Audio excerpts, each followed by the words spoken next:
there's a lot we don't know about the Old West. Records were hit or miss when the frontier was being settled in the 19th century. We can't exactly go back in time and ask then residents of pioneer towns what their lives were like.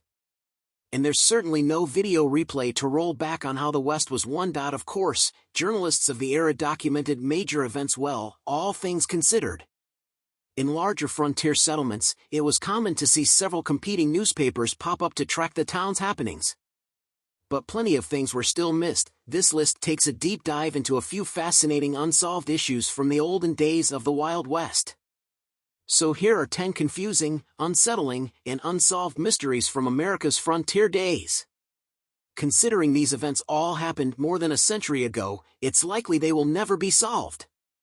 Today, Bodie is a historic California national park, but it's also a ghost town, a creepy relic from the bygone days of the gold rush. As such, it tends to be pretty tempting for those who want to take a piece of history with them for the road.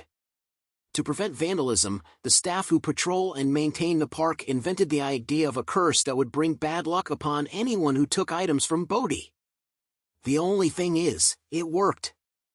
The Parks and Recreation staff receive apology letters almost daily from people convinced they are suffering various ailments after stealing slices of Bodie history. Is it true? Well, we're not going to tempt fate and find out. Death is always a tragedy, even in the Old West. But did Tom Horn really shoot 14-year-old Willie Nickel? Or did he take the fall for someone else? One thing's for sure, Horn shot a lot of people, and was hired to root out cattle rustlers by any means necessary. But while there were witnesses who swore that the unapologetically violent Horn couldn't have committed the deed, the hired gunman ultimately hung for the crime regardless.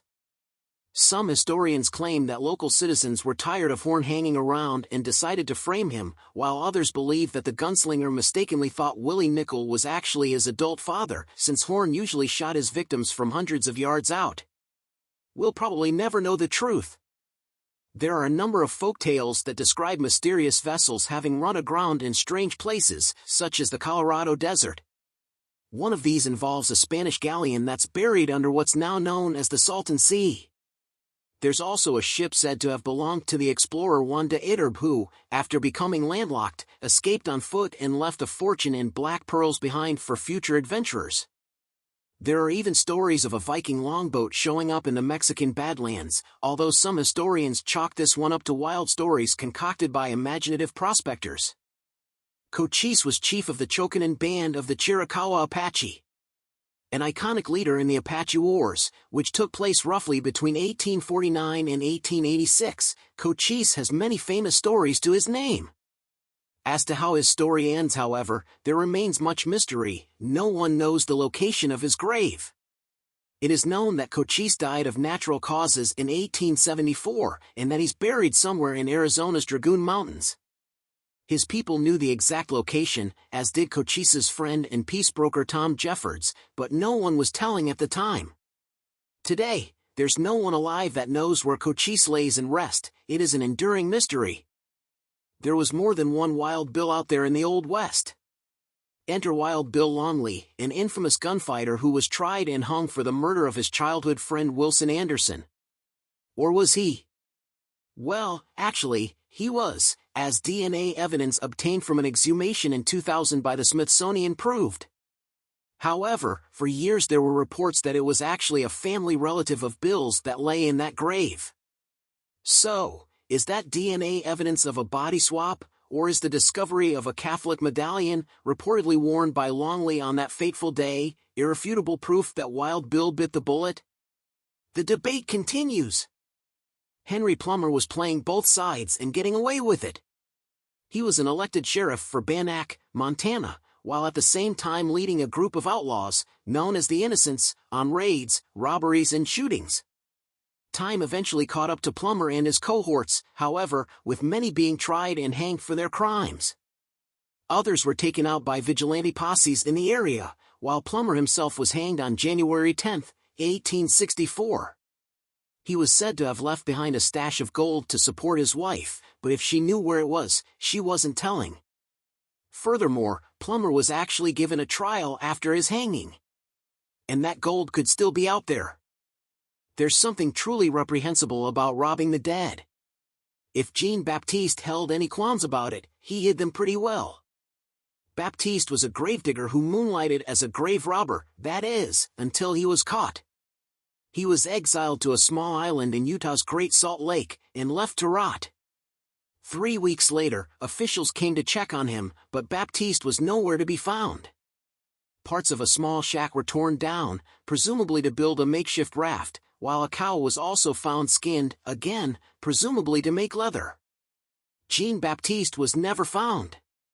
Not even the skeletal remains found near the island could be linked to the criminal, because these remains had a ball and chain attached to the leg, and Baptiste did not.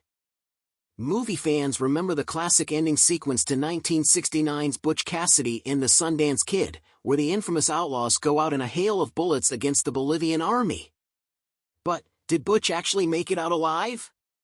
Many people were later quoted on their reported run-ins with Cassidy years after his reported death, with one report claiming that Butch had reconstructive surgery performed in Paris.